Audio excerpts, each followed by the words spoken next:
దేవుని నామమున మీ అందరికీ గుడ్ ఫ్రైడే సందర్భంగా శుభాకాంక్షలు చెప్తున్నాను.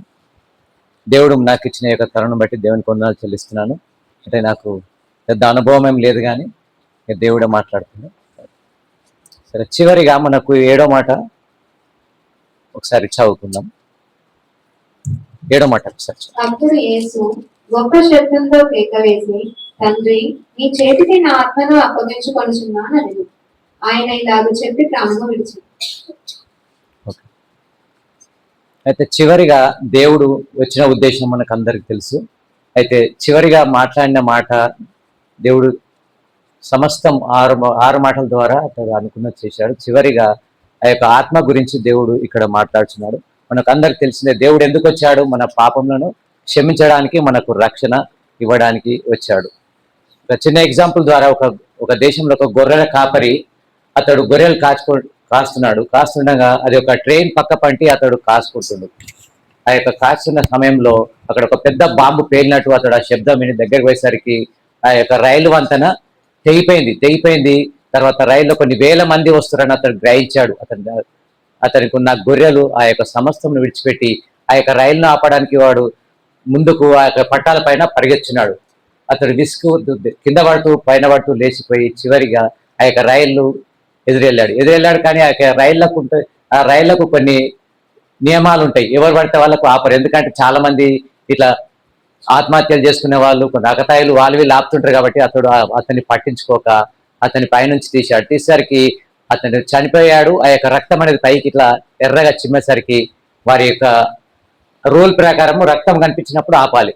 అప్పుడు ఏమైందో అని అతనికి ఒక చిన్న డౌట్ వచ్చి, చూద్దాం ఇదేదో ఉన్నట్టుందని అతడు రైలు ఆపి చూసేసరికి ఆ యొక్క రక్తం అడుగులు ఉన్నాడు. అతనికి అవయాలు మొత్తము ముక్కలుగా ఎక్కడ పడితే అక్కడ చెదిరిపోయినాయి. ఇంకా కొంచెము అందరు దిగారు.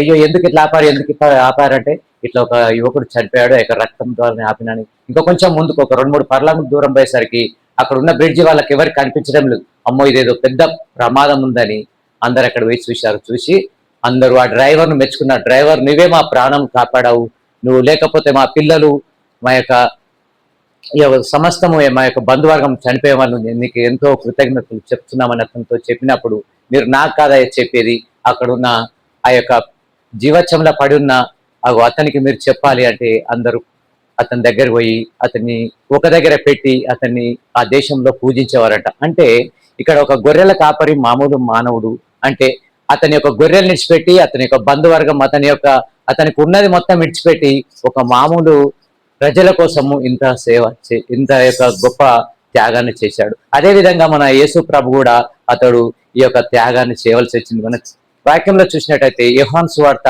3:16 చదువుకుందాం ఒకసారి. దేవుడు లోకమును ఎంతో ప్రేమించెను కాక ఆయన తన అద్వితీయ కుమారునిగా పుట్టిన వాని యందు విశ్వాసముంచు ప్రతి వాడును నశింపక నిత్య జీవం పొందినట్లు ఆయనను అనుగ్రహించెను.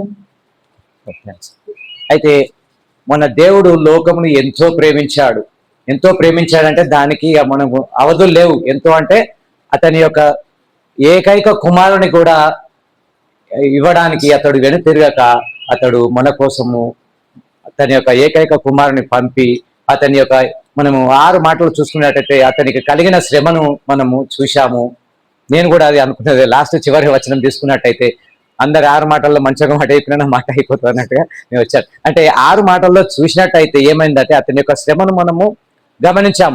ఇప్పుడు బయట ఈ యొక్క వేదాలు ఇవన్నీ ఏం చెప్తున్నాయి అంటే మన యొక్క రక్షించబడాలి, మానవునికి రక్షణ కలగాలి, అతడు పాపం నుంచి విముక్తి పొందాలి అంటే ఒక పవిత్రమైన రక్తం ద్వారానే ఇది జరుగుతుందని ఆల్రెడీ వేదాలు చెప్పాయి, అన్ని గ్రంథాలు చెప్పాయి. దాన్ని మన దేవుడు మన యొక్క తండ్రి అయిన మన యొక్క కుమారుడైన యేసు ప్రభు ద్వారా ఇది నెరవేర్చాడని మనము చూస్తున్నాం. చివరిగా 6వ మాట వరకు అతడు అన్ని కంప్లీట్ చేశాడు. చివరి మాటలో దేవుడు ఏం చెప్తున్నాడు? అంతకుముందుకు ఈ యొక్క 45వ వచనం కొంచెం చూసుకున్నది. సూర్యుడు అదృశ్యుడు ఆయన, గర్భాలయము తెర నడిమికి చినిగెను. అంటే ఇది జరిగిన తర్వాత ఈ యొక్క 6వ మాట జరిగిన తర్వాత సూర్యుడు చీకటి కమ్మాడు, ఆ యొక్క గర్భాలయము తెర చినిగింది. అంటే ఈ యొక్క గర్భాలయం తెర అంటే మనము అప్పుడప్పుడు విన్నాం కదా, ఈ యెరూషలేములో కట్టిన ఈ యొక్క సొలొమోను కట్టిన ఈ యొక్క ఆలయం చాలా పవిత్రమైంది.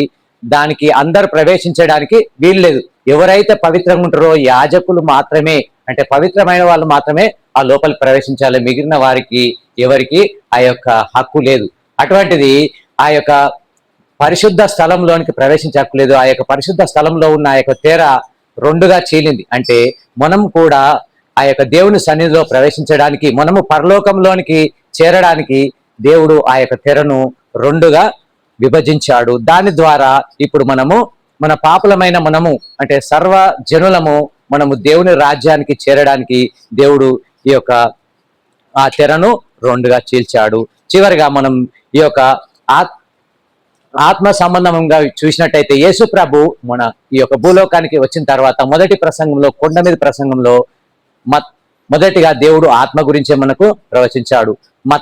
మత్తయి 5:3 ఆత్మ విషయమై దీనులైన వారు ధన్యులు, పరలోక రాజ్యం వారిది. అయితే ఇక్కడ యేసు ప్రభు మొదటి అతని యొక్క ప్రసంగంలో ఆత్మ గురించే మనకు చెప్పాడు. ఆత్మ విషయమై దీనులైన వారు ధన్యులు అని చెప్పాడు. అంటే మనం ఆత్మ విషయం, అంటే ఆత్మ అంటే ఏంటిది, ఎక్కడ ఉంటుంది అంటే మనకు దాదాపు అందరికి అవగాహన ఉంటుంది. ఆత్మ అంటే దేవుడు మనకు పెట్టిన దీపము, అంటే నరునికి యెహోవా పెట్టిన దీపమే ఆ యొక్క ఆత్మ. అంటే మన యొక్క మనుషుల్లో రెండు ఉంటుంది. అంటే మనం శరీర భాగంలో అంటే బాయ్స్ గురించి చెప్తే ఒకటి బనీను, తర్వాత షర్ట్ వేసుకుని, అంటే అదే అందులోనే ఆత్మ ఉంటుంది, అందులోనే మనకు ప్రాణం కూడా ఉంటుంది. ఆ యొక్క ఆత్మ అనేది మనకు దేవుడు పెట్టాడు కాబట్టి ఆ యొక్క ఆత్మను మనము దేవునికి అనుకూలంగా నడిచినట్టయితే, మనము దేవుని వాక్య ప్రకారం నడిచి ఆ యొక్క ఆత్మను మనము దేవునికి అప్పగించినట్టయితే మనము పరలోకం పోతాము. లేకపోతే మనము ఆ యొక్క మోక్ష రాజ్యము మనము చేరలేము. నేను చిన్నప్పుడు హాస్టల్లో ఉన్నప్పుడు హాస్టల్ వాడని అంటుండే, అరే మీ లోపల 2 కుక్కలు ఉంటాయి, అందులో ఒకటి తెల్ల కుక్క, ఒకటి నల్ల కుక్క.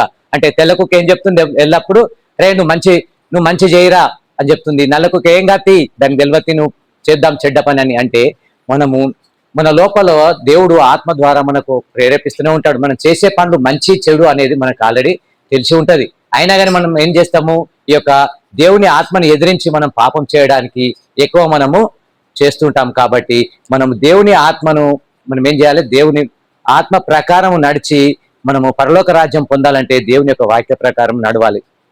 ఇంకోటి చూసినట్టయితే ఈ యొక్క బైబిల్ రాసిన సొలొమోను రాజు అందరిలో చాలా జ్ఞానవంతుడు. అతని దగ్గరికి వివిధ దేశాల నుంచి గొప్ప గొప్ప రాజులు వచ్చి అతని యొక్క ఆ యొక్క సూక్తులను, ఆ యొక్క జ్ఞాన వచనాలను వింటుండేవాడు. ఆ యొక్క సొలొమోను రాజు తన యొక్క జ్ఞానం అంతటితో, తన జ్ఞానంతో అతడు ఏం చేశాడంటే మొత్తము ఈ యొక్క ప్రపంచాన్ని మొత్తం అతడు శోధించాడు. అంటే ద్రాక్షరసంతో కానీ అతడు చేయవలసిన ప్రతి ఒక్క దాంతో శోధించి అన్ని రకాల సుఖాలను అతడు అనుభవించిన తర్వాత చివరికి తేలిన పదార్థం ఏదంటే అతడు చెప్పింది చివరిగా ప్రసంగి 12:7 12:7 చూద్దాం ఒకసారి. మన్నైనది వెనుకటి వలనే మరలా భూమికి చేరును, ఆత్మ దాన్ని దయచేసిన దేవుని యొద్దకి మరలా పోవును.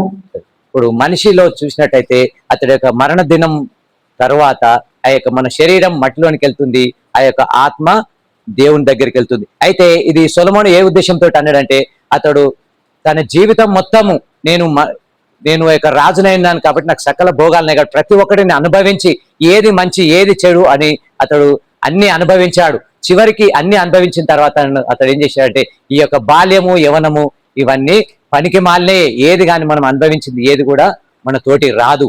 ఏదైనా మనము దేవుని యందు భక్తి శ్రద్ధలు కలిగి ఉన్నదే మనతోటి వస్తుంది. కాబట్టి మనము భక్తి శ్రద్ధలతోటి ఉండి మన యొక్క ఆత్మను దేవుని చేతిలో పెట్టాలి అన్నదే ఈ యొక్క సొలొమోను రాజు మనకు చెప్పాడు.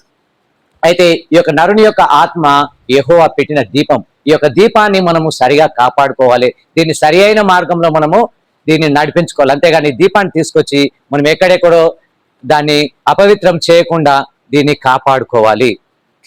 అయితే చివరిగా ఈ యొక్క లూకా 23:46 ఈ యొక్క యేసు ప్రభు చెప్పింది ఏంటంటే, మళ్ళొకసారి చదువుకొని ముగించుకుందాం.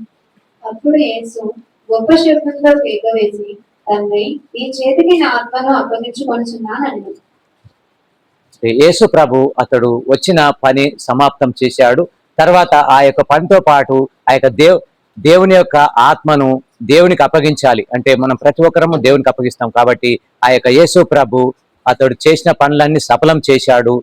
చివరికి ఆ యొక్క దేవుడిచ్చిన ఆత్మను దేవునికి అప్పగించాడు. అయితే నువ్వును నేను ఈ యొక్క ఆత్మను దేవుని చేతిలో మనం పెట్టాలి. అంటే ఏ విధంగా పెట్టాలి? మనం దేవుని వాక్య ప్రకారం నిలబడి దేవుని ప్రకారం ఉన్నట్టయితే దేవుని చేతిలో పెడితే మనము పరలోక రాజ్యం వెళ్తాము, లేకపోతే మనము నరకం వెళ్తాం. అంటే దేవుడు మనకింత భయంకరమైన శ్రమలో కోర్చి తన ప్రియ కుమారుని పంపి ఇదంతా చేశాడు కాబట్టి మనం ఇంత మంచి వాక్యం విన్నాం కాబట్టి మనం ఎట్టి పరిస్థితుల్లోనూ మన ఆత్మను దేవుని చేతిలో పెట్టాలి అంటే ఏం చేయాలి? దాన్ని దేవుని వాక్య ప్రకారం నడవాలి. అనుదినం మనము సరి చేసుకుంటూ బ్రతకాలని ఈ యొక్క వాక్యం యొక్క భావం.